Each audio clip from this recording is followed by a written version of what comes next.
मध्य प्रदेश का एक ऐसा ऐतिहासिक परिसर जो कभी देश का सबसे बड़ा शिक्षा का केंद्र था, जहां कभी मंत्रों की गूंज और शास्त्रों पर बहस होती थी, आज वही स्थान देश के सबसे संवेदनशील धार्मिक और कानूनी विवादों में से एक बन चुका है। हम बात कर रहे हैं मध्य प्रदेश के धार जिले में स्थित भोजशाला की। कोई इसे माँ सरस्वती का प्राचीन मंदिर कहता है तो कोई इसे कमल मौला मस्जिद। आखिर क्या है राजा भोज द्वारा बनाई गई इस भोजशाला का असली इतिहास? क्यों लंदन के म्यूजियम में कैद है यहाँ की माँ सरस्वती, और क्यों हर मंगलवार और शुक्रवार के यहाँ बन जाता है अवैध कवच, जो किला है एक अवैध कवच में तब्दील हो जाती है। आज की इस वीडियो में हम इतिहास के पन्नों को पलटेंगे और जानेंगे भोजशाला की पूरी कहानी। इस कहानी की शुरुआत होती है 11वीं सदी यानी लगभग 1034 के आसपास। मालवा पुरुष में परमार वंश के प्रतापी राजा भोज का शासन था।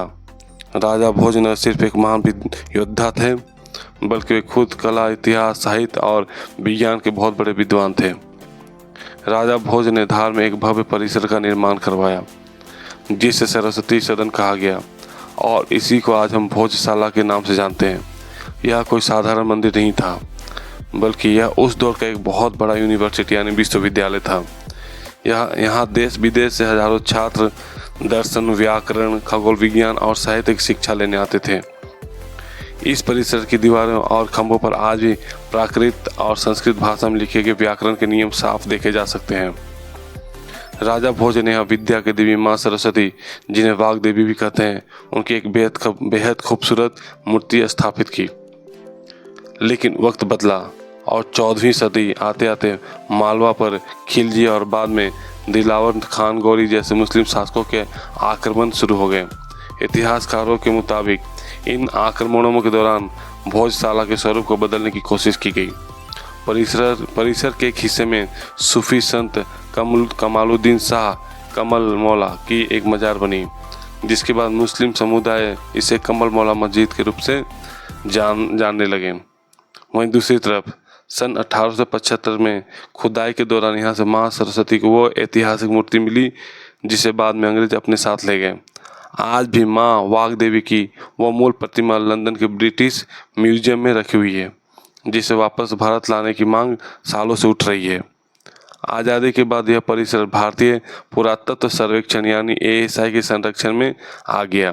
दोनों पक्षों के दावों को देखते हुए साल 2003 में ASI ने एक अंतरिम व्यवस्था तय की, जो सालों तक लागू रही। इस व्यवस्था के तहत हर मंगलवार को हिंदू समुदाय के लोग परिसर में अंदर जाकर पूजा अर्चना और हनुमान चालीसा का पाठ कर सकते थे। हर शुक्रवार को मुस्लिम समुदाय के लोगों को परिसर के भीतर जुमे की नमाज अदा करने की इजाज़त दी गई। बाकी के दिन यह जगह एक ऐतिहासिक स्मारक के रूप में आम पर्यटकों के लिए खुली रहती थी। लेकिन यह व्यवस्था केवल एक अस्थायी समाधान थी।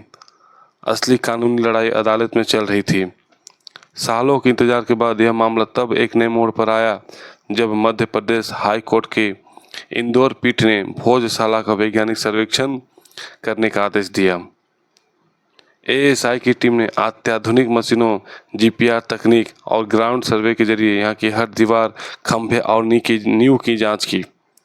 हिंदू पक्ष के वकीलों का दावा है कि इस सर्वे रिपोर्ट में स्पष्ट रूप से प्राचीन मंदिर होने के प्रमाण मिले। इसी सर्वे के आधार पर हाल ही में कोर्ट का एक बड़ा फैसला आया है, जिसने भोजशाला के भविष्य की दिशा तय कर दी है।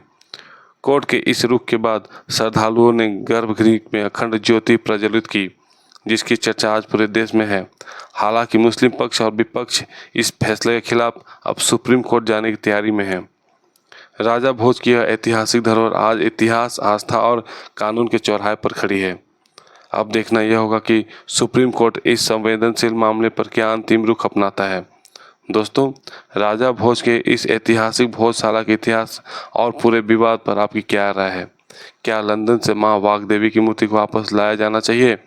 अपने विचार हमें कमेंट बॉक्स में